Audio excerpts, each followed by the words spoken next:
Bueno, ¿cómo están? Hola de nuevo, estamos en otra clase. Hoy vamos a ver los elementos del lenguaje visual. Si recuerdan la clase anterior, estuvimos hablando de lo que era una imagen, estuvimos viendo distintos tipos de imágenes, las clasificamos en distintos tipos, y hoy nos vamos a meter a cómo están compuestas esas imágenes, ¿sí? Tienen unos ciertos elementos que la componen y que nos van a servir, ¿sí? Para expresar diferentes cosas, ¿sí? Entonces vamos a indagar un poco en ello como para saber cuando pensemos en producir imágenes, sobre todo en esta época de hoy donde tenemos a la mano muchas herramientas y producimos también, ser un poco más conscientes de qué tipo de elementos nos va a interesar para expresar tal o cual cosa. Vamos ahí. Bien, si bien van a haber distintos elementos que componen una imagen, como ser el punto, la línea, la forma, la textura y el color, nosotros hoy nos vamos a detener en solo los tres primeros que son los principales, los fundantes, digamos, eh, y los más básicos. Ya después vamos a adentrarnos un poquito más en lo que es la textura y el color en otra próxima clase. Bien, entonces, el primero que vamos a ver es el punto, ¿sí? Que va a ser el elemento más simple que encontremos en lo que es la comunicación visual.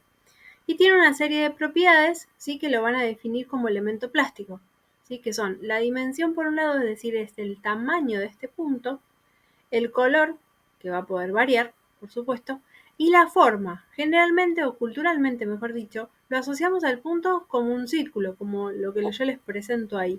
Pero no siempre resulta ser un círculo, es decir, una figura geométrica. Muchas veces puede tratarse simplemente de una pincelada, de una mancha de café, podría ser, ¿sí? Adquiere diferentes formas, ¿sí? Bien.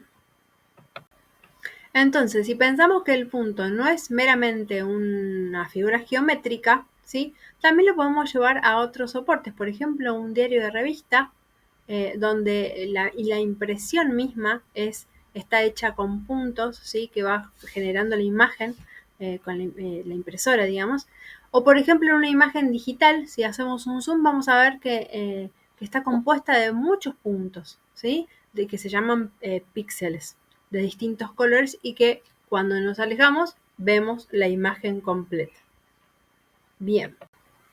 Si observamos, por ejemplo, esta obra de Kandinsky, él nos presenta diferentes círculos de distintos tamaños, ¿sí?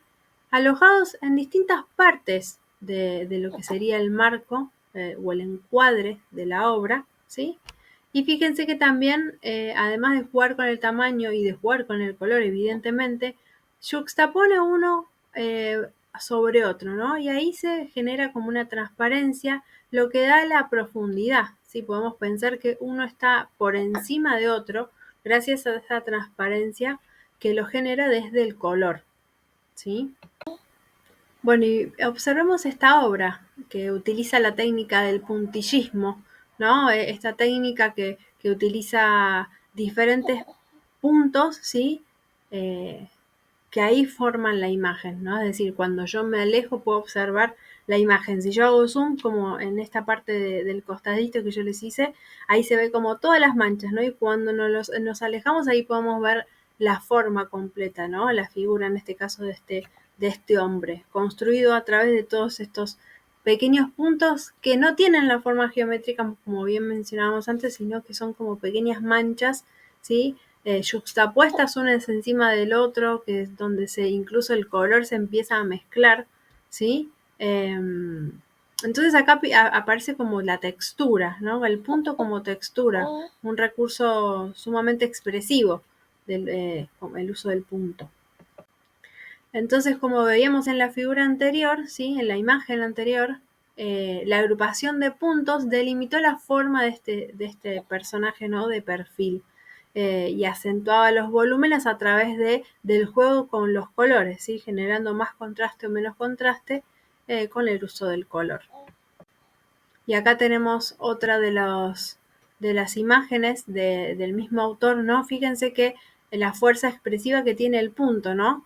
y cómo si lo agrupamos, como los ponemos muy juntitos, genera mayor contraste, ¿sí? Se presenta como más oscuridad, digamos, y cuando se alejan o los puntos están más separados, ¿no? Ayuda a generar como más claridad. Bien, y pensemos el punto, ¿sí? Dentro de nuestro encuadre, que va a generar distintas sensaciones en función de dónde esté ubicado. ¿Sí? Como vemos en la imagen que se presenta ahí, el punto cuando se encuentra en el centro genera una cierta estabilidad. ¿Sí? Ahora, donde ese punto se desplaza hacia otro lado del encuadre, ahí se genera como un cierto equilibrio, ¿sí? Lo que genera una cierta inestabilidad. ¿Sí? Vamos a verlo con ejemplos en imágenes. Acá, por ejemplo, podemos del lado izquierdo observar un punto como si fuese un foco de luz que está, o una luna, podríamos pensar, ¿no? Que está ubicado bien en el centro de la imagen, lo cual nuestra atención va hacia ese punto, ¿sí? No solamente porque además de que cuando hablamos de la dimensión del punto, no está ocupando bastante porción dentro del encuadre, está en el centro, ¿sí? Está como bien equilibrado. Ahora, si vemos el de la imagen de al lado, ¿sí? El punto es como mucho más chiquito, está hacia un lado, pareciera como si incluso si se estuviera escapando de nuestro encuadre, como si se fuera a salir, ¿sí? Bueno, eso genera como otra tensión diferente a lo que a la sensación que nos produce la imagen de al lado. No sé si lo pueden observar. Cuando el punto no lo ponemos en el centro, sino que lo ubicamos en alguno de estos 4 puntos, ¿sí? Se dice que en estos puntos se ubica como el centro de interés, ¿sí? Donde la mirada va ahí y es mucho más interesante que a veces ubicarlo en el centro. Esta es una técnica de composición que se llama la regla de los tercios, que divide el encuadre, ¿sí? En 9 partes iguales, y en las intersecciones donde se generan estos puntos, cuando ubicamos algún elemento en esos puntos, es de mayor visibilidad y mayor peso y fuerza visual. Y fíjense esta imagen como también más o menos está dentro de la línea de respetando la regla de los tercios, pero acá además de este punto, ¿no? Que como hablábamos, no nos referíamos simplemente a un elemento geométrico o a una mancha, sino también podría ser, ¿por qué no?, un objeto, ¿no? En este espacio, ¿sí? Fíjense que también aparece la línea, que no aparece demarcada, sino que sugerida, ¿no? Por estas arrugas de la tela, ¿no? Entonces, también como para pensar que no es que en las imágenes solamente aparece un solo, a veces sí, pero generalmente es la combinación de todos los elementos, ¿sí? Lo que hacen a la imagen, y de acuerdo a cómo estén, van a generar una cosa u otra. Entonces, si bien podemos observar que en las diferentes imágenes el punto aparece como estático, pero es potencialmente dinámico en función de dónde se lo ubique, ¿sí? No tiene ninguna direccionalidad ni movimiento, pero da esa sensación de que se está moviendo hacia un lado o hacia el otro, sobre todo cuando los ubicamos fuera del centro. Pensemos que cuando aparece más de un punto en nuestra obra, ¿sí? Aumenta la complejidad en tanto cómo se relacionan esos puntos, ¿sí? Generando también diferentes tensiones entre esos dos puntos o entre esos dos puntos hacia los bordes, ¿sí? Del encuadre, como en el ejemplo que vamos a ver a continuación. Fíjense que podemos ubicar como un punto a esta persona sentada en el centro, entonces la mirada y la atención, más allá de que esté en el centro, también es una cuestión de contraste, ¿no? La persona está de blanco en todo ese fondo negro. También estas luces aparecen como otros puntos, y esta mancha que pareciera ser un perro en movimiento, ¿sí? Como deja una estela, pero también está haciendo, generando tensión entre este punto y si se quiere, ¿sí? El segundo elemento que vamos a ver es la línea, ¿sí? Que vendría a ser la huella de un punto en movimiento, ¿sí? Es decir, si bien decíamos que el punto era estático, ¿sí? La sucesión de puntos en un plano genera como esa sensación de movimiento, y si yo los pongo muy seguidos uno al otro, de alguna manera nos lleva a pensar en una línea, ¿sí? como lo definió Kandinsky, el pintor que vimos, el de los círculos, dice: el punto está constituido exclusivamente por tensión, ya que carece de dirección alguna. La línea combina al contrario tensión y dirección. Así, gráficamente, la dimensión de la línea es la longitud. Vemos en este caso que hay muchos puntos seguidos unos de otros a una distancia equidistante, ¿sí? Puede ser que estén más separados o más juntitos, pero lo mismo lo vamos a completar esas ausencias de puntos como si estuviesen ahí. Entonces vamos a ver directamente, lo vamos a completar y lo vamos a ver como una línea. Si bien hay diversas maneras de pensar la línea, las fundamentales van a ser las líneas rectas y las curvas, ¿sí? Fíjense que tenemos líneas rectas en forma vertical, horizontal, diagonal, o sea que van a estar posicionadas de diferente manera, la línea quebrada, pero que no deja de ser línea recta, o la curva, la ondulada, ¿sí? En esta imagen, por ejemplo, podemos ver diferentes tipos de líneas verticales, ¿sí? Líneas más rectas o líneas sugeridas, porque es un pliegue pareciera ser como un pliegue, o una sombra, una línea más curva. Y en esta, por ejemplo, también tenemos líneas rectas y líneas curvas, y en este caso esta línea nos viene a como a separar, ¿no?, un espacio de otro. Entonces la línea también nos divide. Pensemos que la línea por sí sola no tiene mucho sentido a menos que forme parte de algo, de un todo más complejo, no de un contorno complejo, pero sí podemos pensarla con un alto valor simbólico cuando pensamos en la escritura, en las letras, por ejemplo. En los cómics también vemos cómo la línea, ¿sí?, cómo los trazos de la línea pueden generar diferentes movimientos, y también dependiendo del grosor pueden querer decir algo intencionadamente o señalar algo específico de acuerdo al grosor de la línea. Podemos ver entonces en las siguientes imágenes cómo las líneas nos dirigen la mirada, ¿no? De abajo hacia arriba, o separan un espacio de otro. A veces pueden ser líneas concretas o pueden ser líneas imaginarias. Fíjense en esta última imagen, la línea no está más sugerida, o en la primera por la diferencia de color. Eso es lo que me genera la línea. No es que hay una línea como tal, como materia tangible, sino que la observamos por la diferencia de color. Podemos pensar también que la línea nos ayuda en un plano bidimensional a generar esa sensación de tridimensión, ¿no? Nos da profundidad. Fíjense cómo acá nuestra mirada se va como hacia el centro de la imagen, hacia un punto más lejano, como si nos metiera adentro, ¿no? Lo mismo pasa en esta imagen de los edificios. Todas las líneas de los edificios convergen en el centro de la imagen, que justo es donde está el avión, que lo podemos pensar como un punto. Entonces acá conviven, se vinculan las líneas de los edificios en relación al avión que está en este caso está el avión, pero si no estuviera el avión, también veríamos como un punto, no físicamente, no materialmente, pero sí estaría sugerido, ¿sí?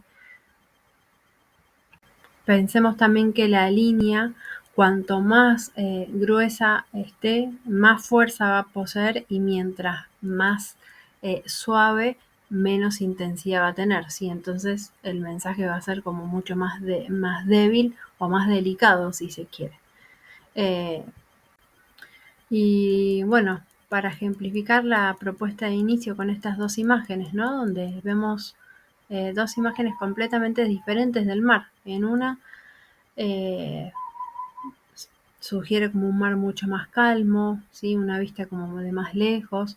Hay una línea que está sugerida, está muy difuminada y suave, que se da también por el tono de la imagen, ¿no?, donde está arriba está más claro y abajo más oscuro. Entonces eso genera que percibamos de alguna manera una línea que separa el plano en dos, ¿sí? Y hay como una sensación de estabilidad, de tranquilidad. Sin embargo, en la otra, ¿no? Con estas líneas curvas, bien marcadas, también la oscuridad, la densidad, genera como otras sensaciones que me interesaría saber, a ver qué opinan respecto de esto.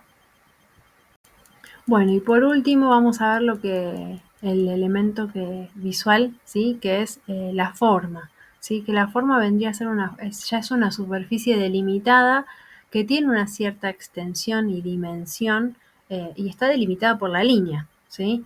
Eh, Muchas pueden ser discernibles también, las podemos observar mediante la luz o mediante el color. En la siguiente imagen se observan diferentes formas yuxtapuestas unas sobre otras, y esto nos da esa sensación, nos lo brinda el color y el sombreado. Podemos decir entonces que la forma es de naturaleza absolutamente espacial, es decir, que ocupa un lugar en nuestro encuadre, en nuestro plano, y fragmenta el espacio plástico de la imagen. Sugiere una tercera dimensión, como veíamos recién en la imagen, por el color, por el sombreado o por la textura también, ¿sí? Una de las clasificaciones que podemos hacer es que la forma puede ser, de acuerdo a su origen, natural, como vemos acá las naranjas, ¿no? La forma natural de la naranja, que en este caso sería como, circular, o de artificial.